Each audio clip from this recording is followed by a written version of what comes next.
ẹ̀sìn wa sọ wípé alábòsí ni wá pẹ̀lú pàtẹ́lé sultanu mùsùlùmí amirul muslimin ní nàìjíríà tí gbogbo àyà kùránì pẹ̀yànpẹ̀yàn tó sọ fún wa pé dandan ni kátẹ̀lé lórí kátẹ̀lé aláṣẹ tádìsì ànábì sọ wípé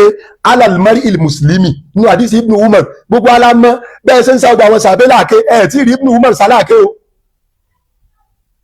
abẹ́rí abdullahi ibnu umar ẹ̀ rí sáláàké náà radiyallahu ta'ala anhuma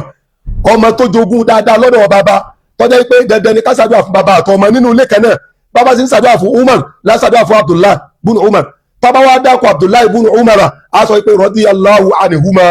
ọlọ́run kọ́ kẹ́ ọmọ àti bàbá rẹ̀ tọ́tọ́ sójú ọ̀nà dáadáa tọ́mọ sì gbà títọ́ abdullahi ibn umar ló wá gba àdìsí wa muttafaqun alayhi alal mar'il muslimi ọ̀ràn yẹn ní fún gbogbo ọmọ èdè ènìyàn tó bá jẹ́ mùsùlùmí as-sam'u wa ta'atu kó máa gbọ́rọ̀ aláṣẹ kó sì máa tẹ̀lé àṣẹ aláṣẹ fima ahabba níbi àṣẹ táláṣẹ bá pa tó tẹ́ lọ́rùn wákàríyà àti àṣẹ táláṣẹ pa ṣùgbọ́n tí ó bá láàmú illa an yu'mara bi ma'siyatin ibi tí ò ti ní tẹ̀lé àṣẹ aláṣẹ ó ní pé tó bá jẹ́ pé ẹ̀ṣẹ̀ láláṣẹ yẹn ní kó ṣe fa in umira bí ma'siyatin táláṣẹ bá wá pa mùsùlùmí láṣẹ kó wù ẹ̀ṣẹ̀ kó wù àbàjẹ́ fala sam'a wala ta'a kò gbọ́dọ̀ gbọ́rú ọ̀rọ̀ bẹ́ẹ̀ kò sì gbọ́dọ̀ tẹ̀lé so amiru mùsùlùmí sultan sokoto kò pa wá lùsùnà láṣẹ aburú níbi súnmú lìrú yàtì yìí wà á fùtì ìrú lìrú yàtì yìí wà á ń gún màlékún kò pa wá láṣẹ aburú ń bẹ iná ìlànà bí yìí sọ kùránì lọ́lọ́run sọ ní kùránì pé dandan ni ká tẹ̀lé àṣẹ òun dandan ni ká tẹ̀lé àṣẹ ànábì dandan ni ká tẹ̀lé àṣẹ àwọn olórí níbo níbi wọ́n wá fi exception sí níbi dáadáa so dáadáa ni pé ká bẹ̀rẹ̀ àwẹ̀ pẹ̀lú kárọ́sù ká parí àwẹ̀ pẹ̀lú kárọ́sù dandan ni dáadáa ni àṣẹ ni so ọ̀rọ̀ yẹn ni ká tẹ̀lé àmírù ń bẹ̀ regardless of pé oníṣùfíà ni àmírù so tẹ́bá tó lọ wò àdìsí míì tí Abu Hurairah tún gbà wá Abu Hurairah ní ànábì sọ wípé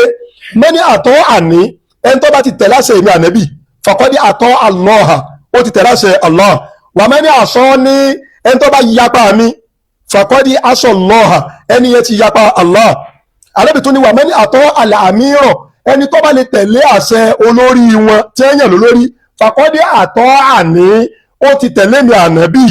wà mẹ́ni àṣọ al-amira ẹni tó bá ní kámírù ó ṣe tiẹ̀ lọ́tọ̀ òun náà ṣe tòun lọ́tọ̀ níbi ọ̀rọ̀ ẹ̀sìn wa fàkọ́dí àṣọ ní ànábì lémi ànábì lọ yapa èmi ànábì lọ takò muttafaqun alayhi Imam Bukhari gbà wá Imam Muslim gbà wá. eléyìí kì í sọ̀rọ̀ ọjà ẹ dákun èèyàn wa mo bẹ̀ gbogbo ẹ̀yàn ọmọ wa kéékèèké tí ẹ jẹ́ ìjọmọ kéékèèké youth exuberance tí ń dà yín láàmú youth exuberance ọlọ́run fojú yín tó tíà ọlọ́run ṣí làákàyè yín lẹ̀ fún ìmọ̀ ẹ wá wò pé ẹ sá máa refute àwọn èèyàn ni but ẹni gbígbànà tó bá ẹ̀sìn mu ẹni gbígbànà tó bá làákàyè mu ẹni gbígbànà tí ẹni tẹ́ ń sọ̀rọ̀ fún bí ò tiẹ̀ ní gbà tí ó fi máa ronú láàrò tó rò pé òótọ́ làwọn ọmọ yìí dẹ́ ń sọ o kì í ṣe ebú ìlàsọ yìí ẹni pé wà lálábòsí ń sìn pé ẹ̀yà àlùsùnà alábòsí ni yín ẹ fẹ́ bá mùdírù mẹ́kàsì jà lẹ fi sọ wípé ká tẹ̀lé sultan Sokoto amiru mùsùlùmí Nàìjíríà níbi ọ̀rọ̀ àwẹ̀ náà làwa clear fún yìí hadith di méjì tó jẹ́ muttafaqun alayhi Abu Hurairah ló gba ilé wa ó là nẹ́bí sọ pé man ata'ani ẹni tó bá tẹ̀ láṣẹ tẹ́mi ànẹ́bí pa faqad ata'a Allah ẹ̀ṣẹ̀ tí ó rí náà ni pé ó tẹ̀ lọ́lọ́run wà mẹ́ni àṣọ ní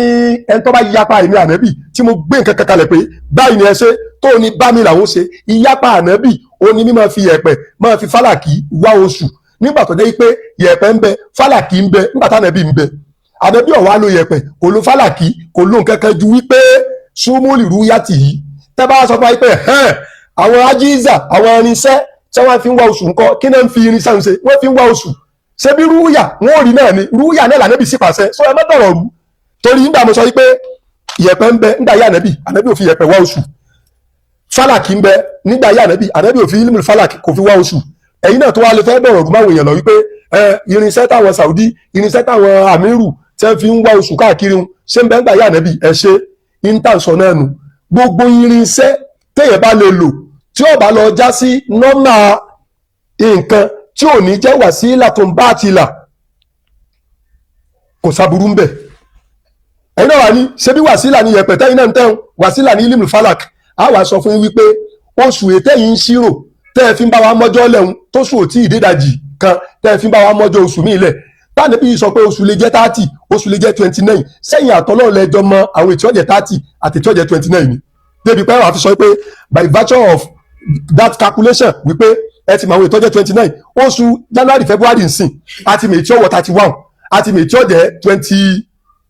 28 kọ́ni February àti mèjì ọjẹ́ 30 nítorí kíni torí pé ẹ̀dẹ́ èèyàn ló gbé yẹn kalẹ̀ it's easy to know kò lè dàrú kò sí ẹnì kankan tó fẹ́ lọ láfún wa tí wàá sọ pé January ti di 29 àní ìgbà lọ rẹ̀ torí pé it has been regulated and wọ́n dẹ̀ design yẹn ni ó dẹ̀ ti yé wa ọlọ́run nìkan ni designer tí ń design nǹkan tiẹ̀ kò sí pé ẹnì kankan jókòó sí pé ètò owó ṣe 29 ètò owó ṣe 30 rè ọlọ́run ọba sọ ní Suratul Kahfi ó ní ma ashhadtuhum khalqa samawati wal ard bá ń tá ìpè dákun ọlọ́run sọ ní Suratul Kahfi ọlọ́run nìkan nìkankan kó mọ̀ bóun fi nǹkan kan rò wípé àwọn nǹkan kan tó jẹ́ wípé ọ̀dọ̀ ara àwọn lọ́wà bó ṣe wo òun lòun tì í sí wa kẹ́nìkan kan mọ̀ wulẹ̀ bóun wá díẹ̀ torí kéne ma ashhadtuhum khalqa samawati wal ard ọlọ́run níjọ́ tí mò ń dá sámà tí mò ń dá ilẹ̀ ìpè ẹnìkankan síbẹ̀ o wàlá khalqa anfusihim kọ́dà ìjọ ọmọ ń dá ẹ̀yẹ èèyàn gan tẹ́ wá dáyé tẹ́ ẹjọ́ nímọ̀ ní kò ń dá yìí ìpè ń jẹ́rìí náà ìjọ ọmọ ń dá ìpè bí jókòó ìjọ ọmọ ń dá bí ìpè é jókòó ìjọ ọmọ ń dá sámà tí mò ń dálẹ̀ ìpè ẹnìkankan sí náà ajẹ́ pé tó bá wù mí mo lè ṣe mo lè jóṣù pé 29 mo lè jóṣù pé 30 so kò sí ẹnìkan tó lè sọ fún wa wípé ìjìrà 1447 tá a wà yóò Shaban 29 lọ́gbọ́dọ̀ jẹ́ Ramadan 30 ni a sọ fún ẹni bẹ́ẹ̀ pé you are a gambler ungambunu and gambling has no room in Islam we don't gamble in Islam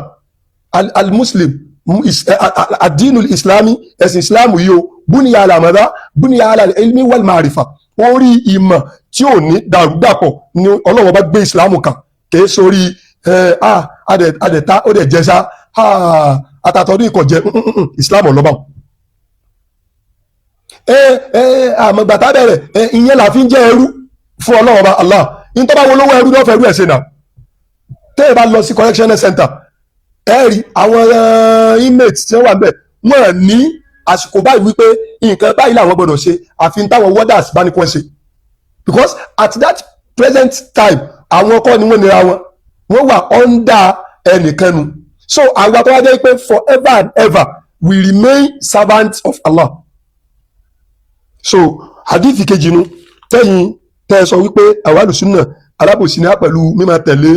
amiru ìyẹn sultanu Sokoto lórí ọ̀rọ̀ bíbẹ̀rẹ̀ àwẹ̀ àti parí àwẹ̀ àìsàn alábòsí bí sultanu ṣe jẹ́ sùfíà tó ọlọ́run sọ pé ká takò níbi tó bá pa wá láṣẹ tó jẹ́ dáadáa so sultanu sìn amiru láíláyé wò lè sọ pé gbogbo alámọ̀ṣe sùfíà àní bú wọn àní takò wọn á sọ fún wọn point blank ní pé bàbá wa sultan amiru wa ọlọ́jẹ́mi ogun ànábì ní ká tẹ̀lé yín ṣùgbọ́n níbi tó bá jẹ́ mẹ́ńtọ́ yapa àtọ́lọ́run tànábì ká má tẹ̀lé yín sufism ó yapa àtọ́lọ́run tànábì mia fil mia 100% sufism is not part of Islam yes you take it or you leave it wọ́n ń tẹ̀lé àmírù mùsùlùmí nítorí aya Quran 4 verse 59 aya Quran 4 verse 83 aya Quran 4 verse 66 à ń tẹ̀lé àmírù nítorí kíni hadith Ibn Umar à ń tẹ̀lé àmírù nítorí kíni torí hadith Abu Hurairah ẹ jẹ́ tó mú hadith mi wá fún yín hadith Udhaifatul Yamani Udhaifa buni Yamani olóògbà hadith wa kí ló sọ nínú tí fi máa rawahu al-Imam Muslim Imam Muslim lọ́gbà wá wípé qala Rasulullahi sallallahu alayhi wa sallam anabi wa kíkẹ́ àtọ̀lọ́ ọlọ́wọ́ ọba kó túbọ̀ máa bá ọ sọ báyìí wípé tasma'u wa tuti'u lil amir máa gbọ́rọ̀ kó o sì máa tẹ̀ láṣẹ tí amiru yín aláṣẹ yín bá pa yín wa in duriba dhahrak wa in daraba dhahrak wa in daraba dhahrak bá amiru yín bá lù ọ́ faramọ́ wa akhadha malak kódà tí dúkìá rẹ̀ tó bá bọ́ sí nkíá rẹ̀ tó gba dúkìá rẹ̀ báyìí pẹ̀lẹ́pẹ̀lẹ́ ló fi ṣe pẹ̀lú ẹ̀ fásitì wà á tẹ̀ gbọ́rọ̀ tí bá ń sọ wà á tẹ̀ kó o sì máa tẹ̀ láṣẹ rẹ̀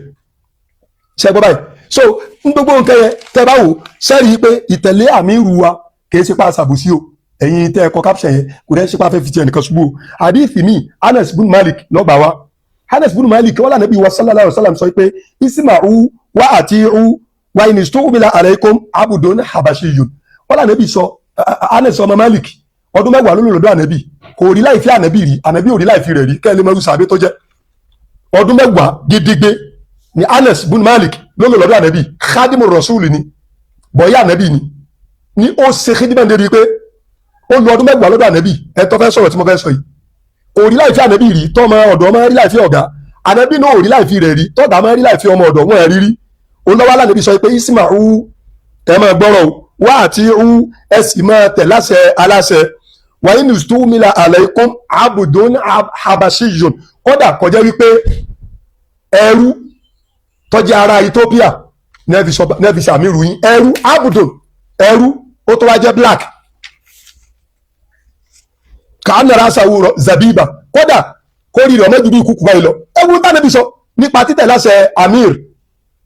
nítorí kẹ́yìn tẹ́ ń bínú yẹn kẹ́ ẹ ṣe ni pé ẹ wọ́n ẹbí sultan ò sí ní jẹ́ àmírù mọ́ni tẹ́ ẹ bá ti lè rọ́nà ẹbí sultan ò sí ní jẹ́ àmírù wàláhì òun làwọn máa tẹ̀lé pàápàá jùlọ níbi ọ̀rọ̀ ẹyọ kan tó yẹ pé ń lọ so wápọ̀ tó lágbára jù ní àlọ́rọ̀ àwẹ̀ sultan ò pàṣẹ àsìkò tá a kírun wa fún àná torí pé wẹ́dà kọ́ yàtọ̀ síra wọn ṣùgbọ́n àwẹ̀ ẹ̀kẹ́rẹ̀ lábẹ̀rẹ̀ ẹ̀kẹ́rẹ̀ láparí so ẹgbọ́n tí Anas ọmọ Málìkì ẹgbọ́n tó gbà wá látọ̀dọ̀ ànábì wa sallallahu alayhi wa sallam ọlọ́nàbí ní símàwú ẹ máa gbọ́rọ̀ aláṣẹ yín lẹ́nu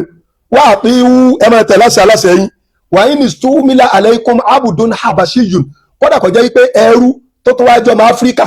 ẹrú dúdú ẹrú kùrú ní ẹ fi ṣe àmì ìrù lẹ́yìn lórí tí ẹ bá tilẹ̀ fi ṣe àmì ìrù ó ní kẹ́ ẹ máa tẹ̀lé ọ̀rọ̀ rẹ̀ kẹ́ ẹ máa gbọ́rọ̀ sí lẹ́nu ka anna ra'sahu zabiba kódà kórìí ọmọ ju gbúgbú báyìí lọ ìtumọ̀ kórìí ọmọ ju gbúgbú báyìí lọ owó làwọn lágbára máa fi pa zabib èso zabibu èso yẹn kéré níbi tó wá kéré dé pé bó ti wù kẹ́ni tí wọ́n fi jọba lẹ́yìn lórí ó kéré tó bó ti wù kọ́ mọ́ láṣù sí láàrin yín tó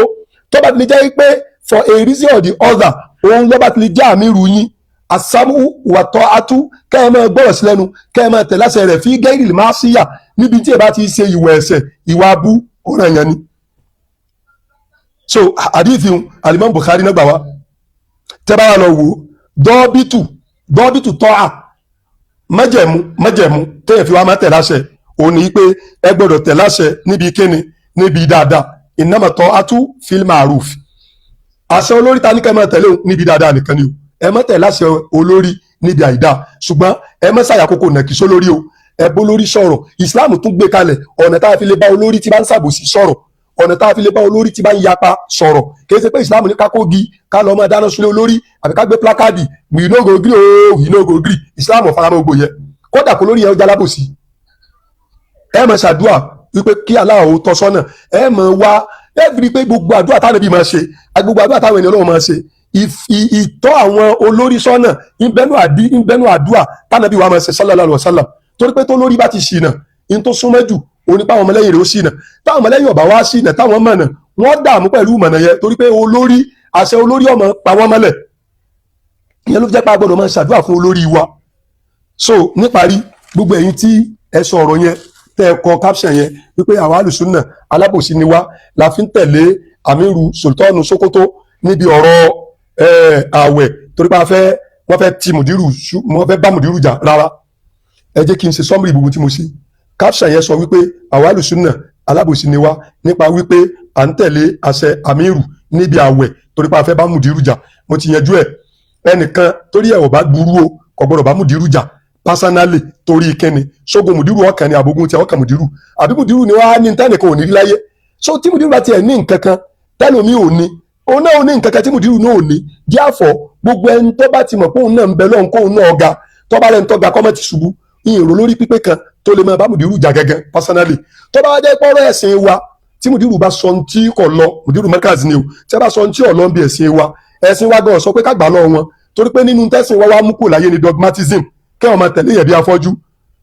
nínú tíra tí bàbá wa Sheikh Adam tí wọ́n kó jọ tẹ́jà máa tẹ́ ọ̀rọ̀ tábà alfawaki wa sákìtọ̀ wọ́n ní ìmọ̀ sọ wípé adel ilimu èmi ìmọ̀ wọ́n ń kọ̀rá àní ẹ tó bá mọ̀ mí wọ́n wá abudun tó bá jẹ́ ẹrú tẹ́lẹ̀ fasayakunu hurdan torí pé ó ti mọ èmi ìmọ̀ yóò di ọmọlúwàbí so nígbà tí olórí bá ń sọ tí kò bá ìmọ̀ tó yé wa lọ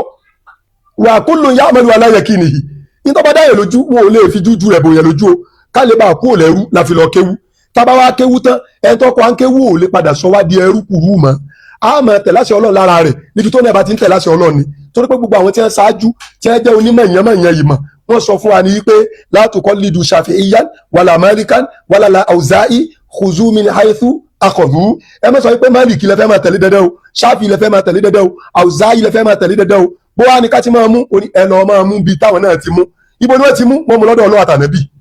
internet àtún fi ṣe in ọlọ́run bá sọ ní Kùránì pé tọ́rọ̀ ká bá di fanfàmọ́ yín lọ rudu ilallahi wa ila rasul ẹ lọ mú ọ̀rọ̀ níbi ọ̀dọ̀ ọlọ́run àtọ̀dọ̀ ànábì díàfọ̀ àwa mùsùlùmí alùsùnà àìsàn alábòsí nípa títẹ̀lé Amiru Sokoto nítorí fún amẹ̀nu pé ẹ̀sìn làwọn alùsùnà ń ṣe lóòótọ́ Amiru Sokoto tó jó ní sùfíyà sọ́yà lè tẹ̀lé àtẹ̀lé nítorí kíni torí pé ẹ̀sìn wa sọ pé ká tẹ̀lé Amiru níbi tó bá ń pa wá láṣẹ tí èbá ti ṣàṣẹ tí ọ̀dá so Amiru Sokoto ń pa wá láṣẹ súnmú lìrúyàtì yìí wàá tìrú lìrúyàtì yìí léè tó lọ wá fákọ̀ǹtà nàbí ìwà gbé wa jáfọ̀ àtẹ̀lé Amiru wa sultan wọn ò lè pa wá láṣẹ láíláí káwá ṣe sòfíà torí pé àwọn àmọ̀ pé sòfíà bídí àtún wà máa ṣìyà pé sọ̀nà ọlọ́run kì í sọ̀nà ànábì ọ̀nà tí àwọn kan kírẹ́ẹ̀tì ni so kí Allah subhanahu wa ta'ala kó ṣàánú wa kó gbàdúrà wa títẹ̀lé tá ń tẹ̀lé Amiru Kùránì là ń tẹ̀lé o hadith ànábì là ń tẹ̀lé o assalamu alaikum wa rahmatullahi wa barakatuhu.